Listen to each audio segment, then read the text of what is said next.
Taste the Daily. Jawahar Ali sir, ஏன் failure model Stalin அரசுன்னு போகிற இடமெல்லாம் எதிர்க்கட்சி தலைவர் சொல்லிட்டு இருக்கிறாரு. எந்த இடத்துல அவங்க ஃபெயிலியர் ஆயிட்டாங்க, ஏன் அப்படியே குறிப்பிட்டிருக்கீங்க? மக்களை காப்பதில் எல்லா வகையிலையும் ஃபெயிலியர் தான் இந்த அரசாங்கம். இந்த மக்களுக்கான தேவைகளை என்ன பூர்த்தி செஞ்சிருக்காங்க, அது நம்ம விவாதிச்சு தான் ஆகணும். ரெண்டாவது எங்களுடைய பொதுச் செயலாளர் அண்ணன் எடப்பாடியார் மக்களை காப்போம் தமிழகத்தை மீட்போம் என்கின்ற இது மக்களை சந்திக்கக்கூடிய நிகழ்ச்சி, இது பிரச்சாரம் இல்லை. மக்களை சந்தித்து அவர்களுடைய குறைகளை கேட்கக்கூடிய நிகழ்ச்சி. இன்றைக்கு 28வது நாள், இன்றைக்கு 28வது நாளாக என்ற பயணத்தை தொடர்ந்து இருக்கிறார். இன்றைக்கு பாத்தீங்கன்னா திருநெல்வேலியில பெரிய மழை, அந்த மலையில மக்கள் எல்லாம் கொடையை பிடிச்சி நிக்காம அப்படியே நிக்கிறாங்க, மலையில நனைஞ்சு நிக்கிறாங்க. என் பொதுச் செயலாளருக்கு பக்கத்துல நயினா நாகேந்திரன் ஒரு கொடையை பிடிச்சு கொண்டு நீ காட்டுறாரு. வேணாண்ணே, மக்களோட மக்களா இருப்போம், கொடையெல்லாம் வேணாம், நாம மக்களில் ஒருவர் அப்படின்னு சொல்லிட்டு கொடையெல்லாம் தெளி வச்சுட்டு மக்களை நனைஞ்சு மக்களோட மக்களா நின்று நனைஞ்சு பிரச்சாரத்தை மேற்கொள்றார். அதான் மக்களினுடைய தலைவருக்கு அழகு. இப்ப இருக்கக்கூடிய இன்னொரு தலைவர், தமிழ்நாட்டை ஆளக்கூடிய முதலமைச்சர் என்ன பண்றாரு, அதாவது விவசாய நிலத்துல தார் ரோடு போட்டு போகக்கூடிய ஒரு தலைவர் இந்த நாட்டை ஆள்றாரு. அவருக்கு மக்களுடைய பிரச்சனைகள் எப்படி தெரியும்? மக்களுடைய பிரச்சனைகளை தெரியணும்டா. ஜவஹர் அலி சார், இப்ப எதிர்க்கட்சி தலைவர் கடைக்கோடியிலிருந்து வந்திருக்கிறாரு, அதனால மக்களோட கஷ்டம் தெரியும் அப்படின்னு சொல்றதெல்லாம் ஓகே, அக்செப்ட் பண்ணிக்கிறது தான். ஆனா எதனால ஃபெயிலியர் மாடல்னு சொல்றீங்க? என்ன விதத்துல ஸ்டாலின் அரசு ஃபெயிலியர் ஆயிருக்கு? எதுலலாம் ஃபெயிலியர் ஆயிருக்கு? அதான் ஆரம்பத்திலே சொன்ன, மக்களை பாதுகாக்கிறதுலயே ஃபெயிலியர் ஆயிடுச்சு. இன்றைக்கு மக்கள் நிம்மதியா இருக்கிறாங்களா? மக்களுக்கு அரசு ஊழியர் நிம்மதியா இருக்கிறாங்களா? பெண்கள் நிம்மதியா இருக்கிறாங்களா? ஆசிரியர்களுக்கு நிம்மதி போச்சு, விவசாயிகளுக்கு நிம்மதி போச்சு, நெசவாளர்களுக்கு நிம்மதி போச்சு, மீனவர்களுக்கு அவங்களுக்கு நிம்மதி போச்சு, வியாபாரிகளுக்கு அவங்களுக்கு நிம்மதி போச்சு. இன்றைக்கு தொழில் தொடங்கக்கூடியவர்கள் அத்தனை ஒட்டுமொத்த தமிழ்நாட்டு மக்களுக்கு நிம்மதி போயிருக்கும் போது இது ஃபெயிலியர் கவர்மெண்டா இல்லையா? இப்போ ஒரு ஆட்சியில நடக்கும் போது அந்த மக்கள் நிம்மதியாக சந்தோஷமாக சுபிக்ஷமாக சில குறைகள் இருக்கலாம், ஆனால் ஓரளவுக்காக அவர்களுடைய நிறைய தேவைகள் பூர்த்தி செய்யப்படணும். அதுல எதுவுமே இல்லாம நிம்மதி போச்சு, இந்த ஆட்சி எப்படா போகும் அப்படிங்கிற மக்களுக்கு மனநிலை வர்றதுன்னா இது ஃபெயிலியர் கவர்மெண்ட் இல்லாம என்ன? அதிமுகவுடைய பொதுச் செயலாளருக்கு கூட்டம் கூடுது அப்படிங்கறதால மக்கள் எல்லாம் திமுகவுக்கு எதிராக இருக்கிறாங்க அப்படின்னு எடுத்துக்க முடியுமான்னு கேக்குறாங்களே திமுக காரங்க. சார், இது கூட்டம் நீங்க நான் மக்களோட இந்த கூட்டங்கள்லாம் 2-3 நாள் இந்த பயணத்துல நானும் போயிருந்தேன்.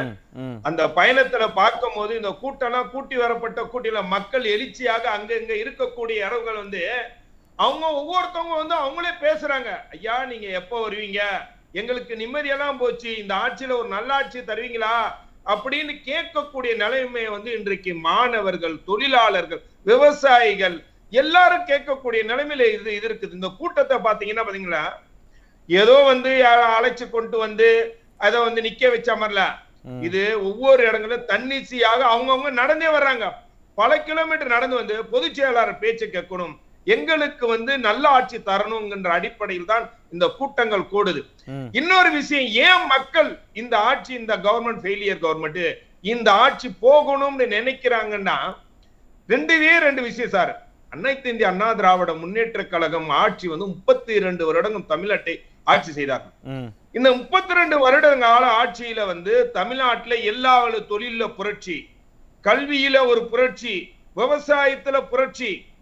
கல்வியில இன்றைக்கு 52% உயர்கல்வியை நாம அடைஞ்சிருக்கோம்னா அதுக்கு அனைத்து இந்திய அண்ணா திராவிட முன்னேற்ற கழகம் போட்ட விதை.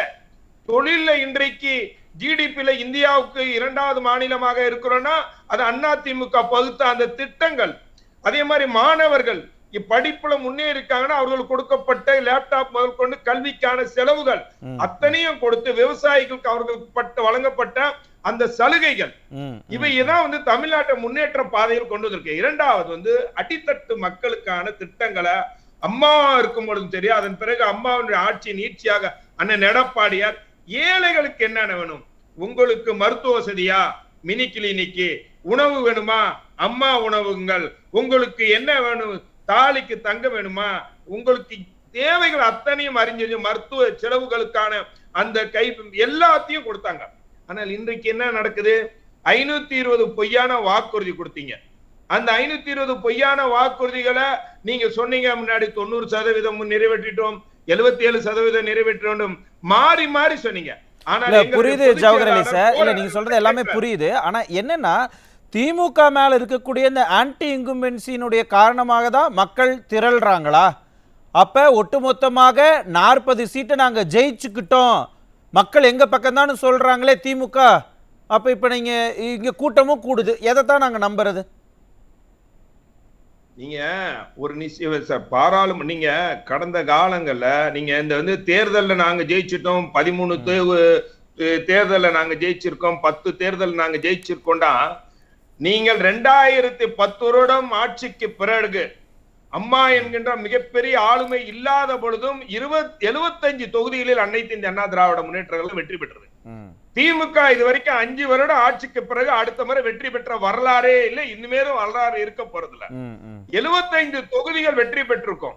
அப்படி இருந்து அதற்கு பிறகு நடைபெற்ற தேர்தல் என்னன்னு பாத்தீங்கன்னா பாராளுமன்ற தேர்தல். சட்டமன்ற தேர்தல் ஒண்ணு கூட நடக்கல. 2021க்கு பிறகு 26 இப்பதான் தேர்தல் நடக்குது. நீங்க பாராளுமன்ற தேர்தல் அதை ஒரு கணக்கிலேயே எடுக்க முடியாது. அது பிரதமருக்கான தேர்தல். இரண்டாவது உள்ளாட்சி தேர்தல், அது எப்படி நடத்தினாங்க, எப்படி நடக்கும்ங்கிறது நம்மளுக்கு தெரியும். திமுக ஆட்சி வந்துச்சுன்னா அதே மாதிரி இடைத்தேர்தல்.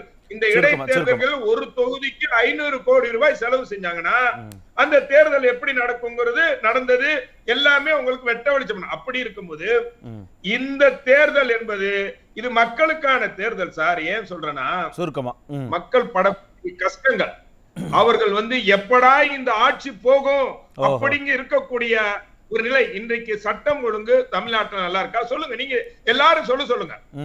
ஆணவ கொலைகள் நடக்குது, இன்னைக்கு விலைவாசி கடுமையா உயர்ந்து போயிருக்கு, எங்க பார்த்தாலும் ஊழல். நிறைய கேள்விகளையும் முன் வச்சிருக்கிறீங்க, நம்ம தொடர்ந்து பேசலாம். நான் திரும்ப உங்ககிட்ட வரேன்.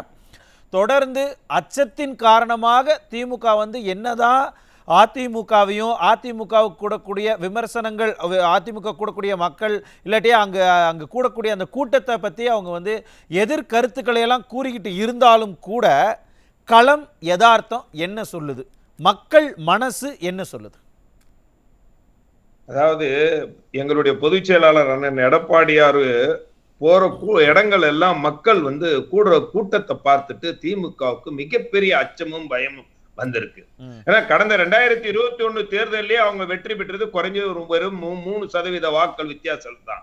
இப்போ ஆன்டி இன்கம்பன்சி இந்த ஆட்சி மீது பெரிய லெவல்ல இருக்கிறது எல்லாத்துக்குமே தெரியும். இந்த கூட்டத்தை பார்த்துட்டு பயந்து இதை இன்றைக்கு தொலைக்காட்சியில பேசக்கூடிய சிலர்கள்லாம் அதை திசை திருப்பணும் அப்படிங்கிறதுக்காண்டி நம்ம பெரோஸ் காந்தி பண்ணார் பாருங்க. அந்த டிடிவிக்கு கூடிய கூட்டமா அப்படின்னு திசை திருப்பினார் தெரியுமா? இந்த பொய்யை மாயை கட்ட வைக்கணுங்கிறதுக்காண்டி இதுக்காண்டி ஒரு குரூப்பை உருவாக்கி இருக்காங்க. நான் கேட்கிறேன், எங்களுடைய பொதுச் செயலாளர் ஒரு சாதாரண மனிதன் போல போறார். அவர் எப்படி என்ன, அவர் ஒரு விவசாயி எப்படி இருப்பார், பிராக்டிக்கலா ஒரு மனிதன் எப்படி இருப்பார்? அவர் விஜயா நடிகரா இல்லன்னு அவரு சொன்னாரு.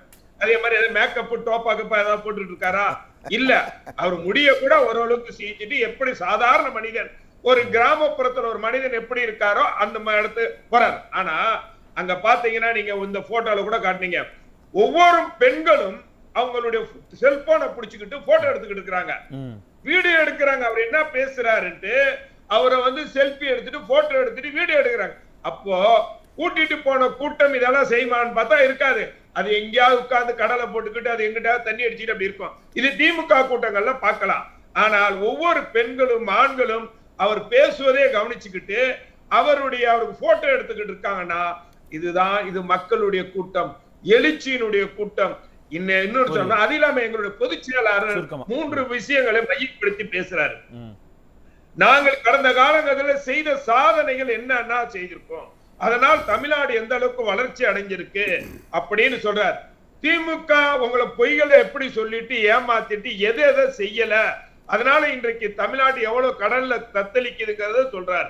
நான் மீண்டும் ஆட்சிக்கு அந்த தொகுதி மக்கள் அவர் போராட்டங்களை அங்க உள்ள பிரச்சனைகளை கேட்டு தெரிஞ்சுட்டு நான் இந்த மீண்டும் ஆட்சிக்கு வரும்போது இந்த மக்களுக்கு இதெல்லாம் செய்து முடிப்பேன் அப்படின்னு சொல்லும் போது மக்களுக்கு ஒரு சந்தோஷம். சரி, ஏற்கனவே சொன்னதெல்லாம் செஞ்சாரு, சொல்லாதையும் செஞ்சு முடிச்சாரு. அப்ப இவர் மீண்டும் ஆட்சிக்கு வரும்போது நமக்கு சுபிக்ஷமாகும், தமிழ்நாடு எல்லா வகையிலும் முன்பு போல நல்ல ஒரு சிறந்த மாநிலம் வருங்கிற ஒரு நம்பிக்கையை ஏற்படுத்தி இருக்கிறது இந்த மக்களை காப்போம், தமிழகத்தை மீட்போம் என்கின்ற இந்த எழுச்சி பயணம். நன்றி நன்றி.